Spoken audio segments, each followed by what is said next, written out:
आध्यात्मिक प्रवचन के नए वीडियोस देखने के लिए चैनल सब्सक्राइब करें, बेल आइकॉन दबाना ना भूलें। परम सत्कार जो प्यारी साध संगत जी, प्यार से कहना धन्यकार। और साध संगत, मन में बैठे बैठे ध्यान आ रहा था कि इंसान बैठा बैठा हर वक्त यही सोचता रहता है, दिमाग में हमेशा नेगेटिव थॉट्स ही आते रहते हैं कि मैं तो कुछ कर ही नहीं सकता या मैं कुछ बन नहीं सकता। तो सत्संग, सबसे पहले तो हमें ध्यान रखना है कि हमने अपनी सोच को हमेशा पॉजिटिव की ओर लेकर जाना है, क्योंकि ऐसा कोई भी कार्य नहीं है जो इंसान कर नहीं सकता। तो सीखने के लिए तो हमें परमात्मा ने ऐसी बहुत सी चीज़ें दिखाई हैं, जो कि एक जानवर को ही ले लो, वो भी कैसे हर कार्य को करते हुए कि अपने जिस मकसद को वो छूना चाहता है उसको वो कर लेता है। कई बार हमने देखा, दासी ने पीछे चींटी की मिसाल भी दी कि एक छोटी सी चींटी होती है, वो भी कैसे जब वो ऊंचाइयों पर चढ़ना चाहती है तो भले ही वो बार बार गिरती है, लेकिन फिर भी वो अपना जो एम है उसको छोड़ती नहीं है और वो ऊंचाइयों को छू जाती है। तो अब सत्संगत, अगर हम भी अपनी सोच को पॉजिटिव की ओर लेकर जाएंगे, क्योंकि बैठे बैठे कि मैं तो ये काम कर ही नहीं सकता, मेरी किस्मत में ये लिखा ही नहीं है कि मैं कुछ बन सकूं, या मैं इस क्लास को पास कर ही नहीं सकता, मैं अच्छे नंबर ले ही नहीं सकता, तो ऐसा सोचने में अगर हम नेगेटिव की ओर जाते हैं तो मन में हमेशा नेगेटिविटी ही आती रहती है। लेकिन अगर हम ठान लेते हैं कि ये काम मैं कर सकता हूँ, तो साथ संगत, हमेशा एक जैसे दिन नहीं रहते। जिंदगी में ये संसार है कि ये बहुत कुछ इसमें देखने को मिलता है और ये दुनिया किसी को जीने भी नहीं देती है। तो देखा जाए तो किसी को तरक्की की ओर जाते हुए जब देखता है दूसरा इंसान, तो उसको गिराने की कोशिश करता है। लेकिन शासन, अगर हम सोचते रहें कि मेरे को तो सब बुरा मानते हैं, मेरी किस्मत में ये सब कुछ लिखा ही नहीं है, मैं कुछ करूँगा नहीं, मैं कुछ कर नहीं सकता, तो हम कुछ भी नहीं बन सकते। जब हम अपनी सोच को अच्छाइयों की ओर लेकर जाते हैं, तो जब हम साथ में इस निराकार का सहारा लेते हैं, क्योंकि जो दुनिया में अगर हम विचरते हैं तो दुनिया हमें उठने नहीं देती है, लेकिन जैसे जैसे हम भक्ति के मार्ग पर चलते हैं, चाहे थोड़ी देर के लिए हमें सत्संग मिल जाता है या कोई महात्मा मिल जाता है, जब वो अच्छे अच्छे विचार हमारे को बताते हैं या पॉजिटिविटी की ओर लेकर जाते हैं। सत्संग का मतलब ही होता है कि पॉजिटिविटी, हमारे अंदर पॉजिटिविटी कैसे आएगी। तो सत्संग, जब हम अच्छों का संग करते हैं तो फिर हमारे जो ये दिमाग है, माइंड वॉश हो जाते हैं, और जैसे जैसे हम दुनिया का सहारा लेते हैं कि वो इंसान मेरे काम आएगा या फलां रिश्तेदार मेरे काम आएगा, तो सत्संग नहीं, इनका अगर सहारा लेते हैं तो कोई भी किसी के काम नहीं आता।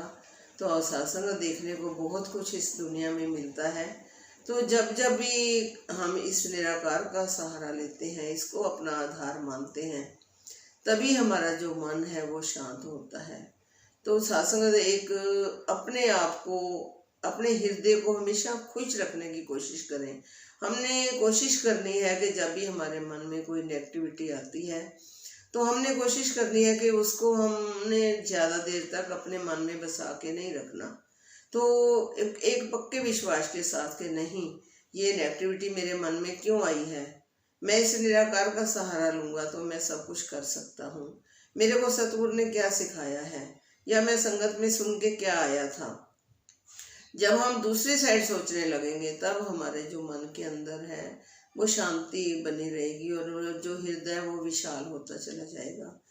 और जब हम नेगेटिविटी सोचते ही रहेंगे कि मेरे किस्मत नहीं है या मैं ठीक नहीं हो सकता, मेरे को ये बीमारी लग गई है, तो सत्संग फिर कहते हैं कि जब हम अपना खुद को गिरा लेते हैं तो उसको उठने के लिए फिर बहुत कोशिश करनी पड़ती है। जब मन में ये भी बात याद आ रही है कि जब छोटा बच्चा होता है, वो जब गिर जाता है तो वो उठने की कोशिश करता है। जब वो कोशिश कर रहा होता है तो उसकी मदर या फादर उसको देखते हैं तो उसको पकड़ कर खड़ा कर देते हैं, और फिर वो कितना खुश हो जाता है कि मेरे पेरेंट्स ने मेरे को सहारा दिया। या बच्चा देखता है कि मेरी माँ इधर उधर, मेरे पापा कहाँ हैं जो मेरे गिरते हुए को उठा लेंगे।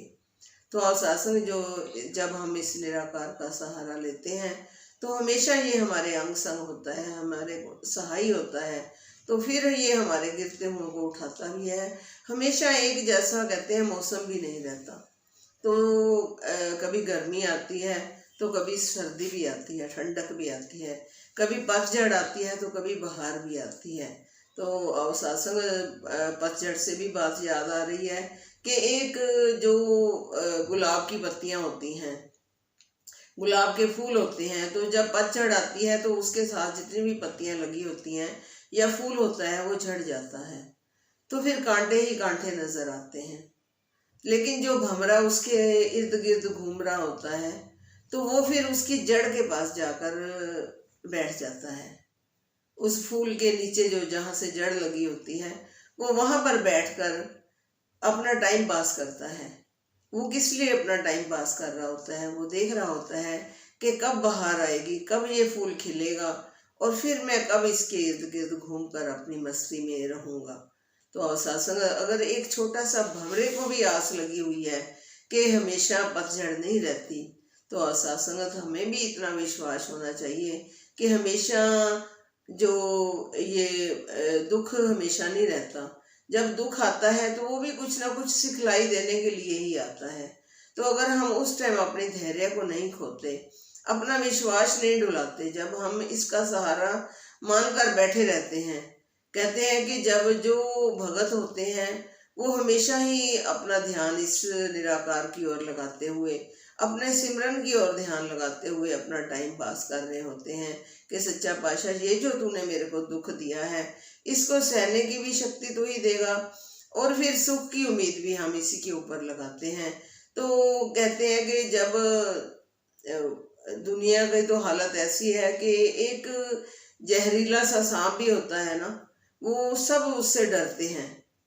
लेकिन जब दुख आता है तो जब सांप को कहीं चोट लग जाती है तो झट से चींटियां आकर उसको चिमट जाती हैं, और फिर कौवे भी जो है उसके मांस को खाने की कोशिश करते हैं। कहने का मतलब कि जब दुख आता है तो उस टाइम कोई भी सहारा नहीं बनता।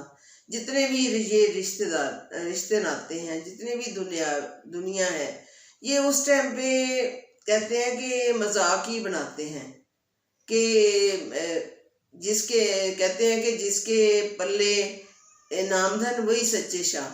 दुनिया तो अगर हमारे पास नाम धन है, अगर हमारे पास इसका सहारा है, कहते हैं कि जो गरीब बंदा होता है ना उसका कोई सहारा नहीं बनता, क्योंकि कहते हैं कि ये तो हमारे भी पैसे लेके डूब जाएगा। लेकिन जो मेहनत करते हैं, जिनके पल्ले कुछ होता है, तो उसकी हेल्प करने को भी सारे तैयार हो जाते हैं। तो सत्संगत हमें भी अपना विश्वास जो है, अपनी जो स्ट्रेंथ को हमने खोना नहीं है कि मैं तो कुछ कर ही नहीं पाऊंगा।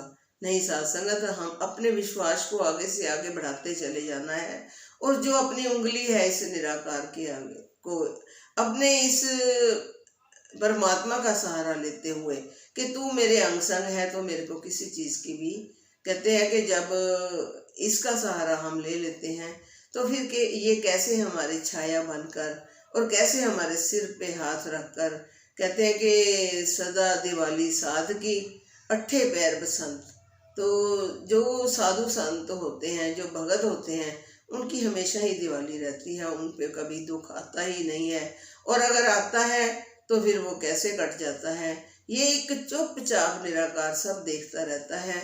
और जब हम इसका सहारा ले लेते हैं फिर वो दुख कैसे कट जाते हैं, और फिर जैसे पतझड़ के बाद बहार भी आती है और गर्मी के बाद फिर सर्दी भी आती है। कहते हैं कि कभी बारिश का मौसम आता है, कभी हवाएं चलती हैं, कभी कुछ होता है। कहते एक पेड़ है जो इतनी ऊंचाइयों को छू जाता है, शायद बरगद का पेड़ होता है, वो बहुत आसमानों तक अपनी ऊंचाइयों को छूता है, लेकिन जब उसको जड़ पे सियूंक लग जाती है तो फिर उसको कोई उम्मीद नहीं रहती कि मैं अब ऊंचाइयों को छू पाऊंगा कि नहीं। तो अवसाद संगत हमेशा यही इस निराकार के आगे अरदास करें कि सच्चा पातशाह तू हमें सियों के लगने से बचा दे, ताकि जो जड़ है हमारी वो मजबूत रहे। कहते हैं कि जब घर भी बनाते हैं तो जड़ों की तरफ ध्यान दिया जाता है। वो जड़ क्या चीज़ है?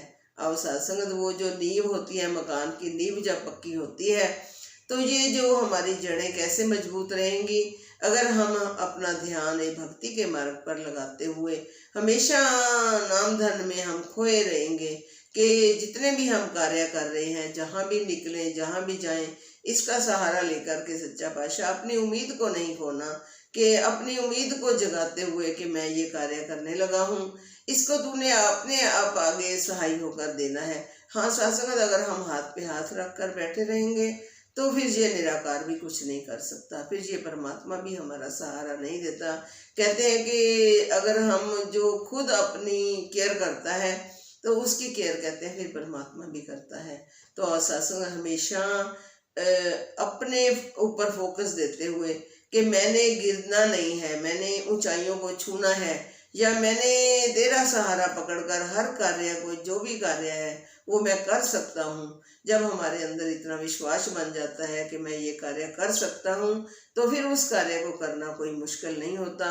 और सत्संग अपने विश्वास को डुलायमान ना होने दे, क्योंकि अगर कहते हैं कि जो बंदा डोल गया तो फिर गया।